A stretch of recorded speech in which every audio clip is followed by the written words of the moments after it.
ఏమిటన్నా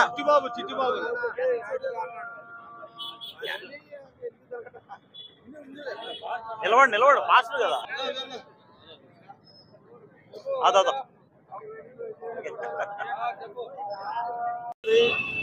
మహోన్నతుడా నీ స్తోత్రాలు చెల్లిస్తా ఉన్నాం. దయగలిగిన ప్రభా నీకు వందనాలు. దాసులు ప్రభా నీ సన్నిధిలో విశ్రాంతిలో చేర్చబడిన దైవజనులు నా తండ్రి ప్రవీణ్ వైరాల్ గారిని బట్టి వందనాలు స్తోత్రాలు చెల్లిస్తా ఉన్నాం. దయగల ప్రభా నీకు వందనాలు. ఈ దాసుడు హతసాక్షి అయి ఉంటుండగా నాయన నా ప్రభా ప్రభుత్వం నుంచి అధికారుల నుంచి నా తండ్రి సంఘమునకు న్యాయం కలుగునట్లుగా మీరు కృప చూపురమని ప్రార్థన చేస్తాను. ఈ కార్యక్రమం అంతటిని మహిమకరంగా జరిగించమని మా ప్రభు అయిన యేసుక్రీస్తు వారి శ్రేష్టమైన పరిశుద్ధ నామమందు వేడుకుంటున్నాము తండ్రి. ఆమేన్. అందరికీ జై భీమ్. ఈరోజు ఒక మత బోధకుడు, ఇంటర్నేషనల్ సువార్థికుడు, క్రైస్తవ మత బోధకుడు ప్రవీణ్ గారిని హత్యనా లేదంటే యాక్సిడెంటా అనే దాని మీద విచారణ జరుగుతూ ఉంది. ఏదైనా సరే ఆయన హత్యనా లేదంటే యాక్సిడెంటా అనేది ప్రభుత్వము నిజాలు బయటికి తీయాలి. ఫస్ట్ ఎవరైనా సరే ఆయనను హత్య చేసింటే వాళ్ళను ఖచ్చితంగా కఠినంగా శిక్షించి మళ్ళీ ఇటువంటి పునరావృతం కాకుండా చూడాల్సిన బాధ్యత రాష్ట్ర ప్రభుత్వంపై ఉంది. ఆయన కోరేది, ఆయన మత బోధకుడైనా ఆయన కోరేది ఏంటంటే మనిషిని మనిషిగా చూడమని అనేకమైన శాంతి సందేశాలు ఇచ్చినాడు. ఏది క్రైస్తవుడు కానీ, హిందువు కానీ, ముస్లిం కానీ, ఏదైనా మతాలతో సంబంధం లేదు, ఒక మనిషిని మనిషిగా చూడమనే ఆయన భావన ఆయన ఎక్కువ ప్రచారం చేశాడు.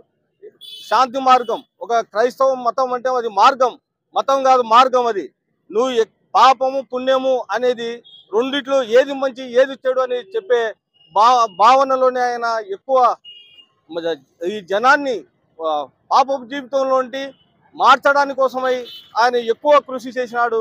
ఆయన ఈరోజు మరణించినాడంటే యావత్ ఈ దేశం అంతా దిగ్భ్రాంతి చెందాల్సిన పరిస్థితి ఏర్పడింది.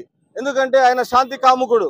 ఎన్నో చూస్తున్నాం, ఎన్నో మతాలు ఉన్నాయి ఈ దేశంలో, కానీ ఒక క్రైస్తవ మతం అనేది, ఒక మత బోధకుని చంపడం అనేది చాలా బాధాకరమైన విషయం. ఈ విషయంలో ఎంత దూరమైనా సరే, ఎవడైనా సరే, ఎంతటోనికైనా సరే శిక్ష పడాలా అనేది మా సిద్ధాంతము. అలాగే ఈరోజు ఈ దళిత సంఘాలన్నీ ఆధ్వర్యంలో, అలాగే పాస్టర్ అసోసియేషన్ ఆధ్వర్యంలో ఈరోజు ఆయన ఆత్మకు శాంతి కలగాలని మనస్ఫూర్తిగా కోరుకుంటూ ఈరోజు ఈ క్యాండిల్ నిరసన కార్యక్రమం చేపట్టడం జరిగింది. ఆయన ఆత్మకు శాంతి చేకూర్చి వాళ్ళ కుటుంబానికి ఈ సభాముఖంగా దేవుడు వాళ్ళకు మంచి ధైర్యాన్ని ఇచ్చి వాళ్ళను శాంతిపరచాలని, ఆయన ఆత్మకు కూడా శాంతి చేకూర్చాలని భగవంతుని ప్రార్థిస్తూ జై భీమ్. క్రైస్తవ సహోదరి సహోదరులందరికీ ప్రభు అయిన యేసుక్రీస్తు నామంలో నా హృదయపూర్వక వందనాలు తెలియజేస్తూ ఉన్నాను. భారతదేశము నా మాతృభూమి, భారతీయులందరూ నా సహోదరులు అని మనమందరం చిన్నప్పటి నుండే ఒక సహోదర భావన కలిగి ఈ దేశంలో పౌరులంగా మనం ఈ లోకంలో జీవిస్తున్నాం.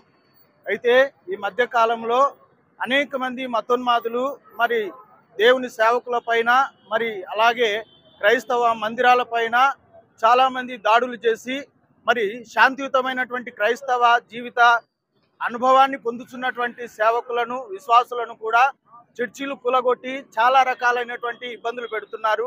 మరి ఈ విషయంలో మరి ప్రతి ఒక్కరు కూడా ఆలోచించాల్సినటువంటి విషయం. ఎందుకంటే కొంతమంది మతోన్మాదులు చేసేటువంటి పని వల్ల యావత్ భారతదేశంలో అనేకత సంభవించి మరి దేశము అవిచ్ఛిన్నమయ్యేటువంటి పరిస్థితి ఏర్పడుతూ ఉంది. కాబట్టి సహోదరి సహోదరులారా, వాస్తవం ఏంటంటే మరి దైవ సేవకులు మరి సహోదరులు ఇంటర్నేషనల్ బోధకులైనటువంటి ప్రవీణ్ పగిడాల గారు మరి చాలా ఉన్నతమైనటువంటి వ్యక్తి. మరి చాలా సందర్భాల్లో అనేక మందిని ఉద్దేశించి మనమందరం సహోదరులం, శాంతి కాముకులం, మనం మనిషిని మనిషిగా మాత్రమే చూడాలా, మతం మనిషిని విడగొడుతుంది అని చెప్పి చక్కని భావన వ్యక్తం చేసినటువంటి వాడు. ఆయన కులమతాలకు అతీతంగా ప్రతి ఒక్కరికి శాంతి కాముకమైనటువంటి మాటలను ఆయన తెలియపరిచాడు. అయితే మరి నిన్న జరిగినటువంటి సంఘటన చూస్తే ఆయన మరి ఉన్నట్టుండి ఒక విగత జీవిగా మరి ఆ యొక్క రాజమండ్రి ప్రాంతంలో సైడ్ రోడ్డు పక్కన తన బైక్తో కూడా పడి ఉండడం జరిగింది. అయితే అక్కడ జరిగినటువంటి పరిస్థితులన్నీ కూడా ఆయన అకాల మరణం అనేది అనుమానాస్పదమైనటువంటి రీతిలో ఉన్నదని మరి యావత్ క్రైస్తవ సమాజం కూడా ఆయన చనిపోయిన విషయాన్ని జీర్ణించుకోలేక మరి చాలా దిగ్భ్రాంతిని వ్యక్తం చేస్తున్నారు. ఎందుకంటే అలాంటి సేవకుని కోల్పోవడం యావత్ క్రైస్తవ సమాజానికి ఒక మరి పెద్ద తీరని లోటు అని మేమందరం భావిస్తున్నాం.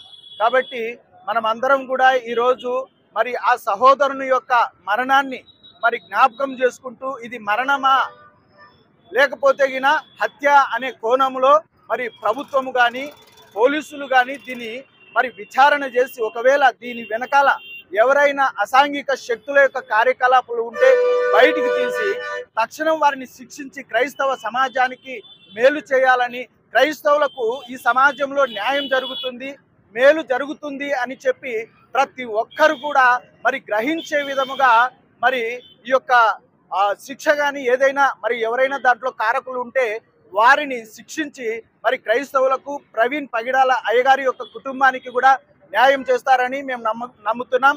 ఈరోజు మరి మాల మహానాడు అలాగే మరియు క్రైస్తవ పాస్టర్లు మరి రామోజీ అన్న గారి యొక్క వర్గమైనటువంటి మాల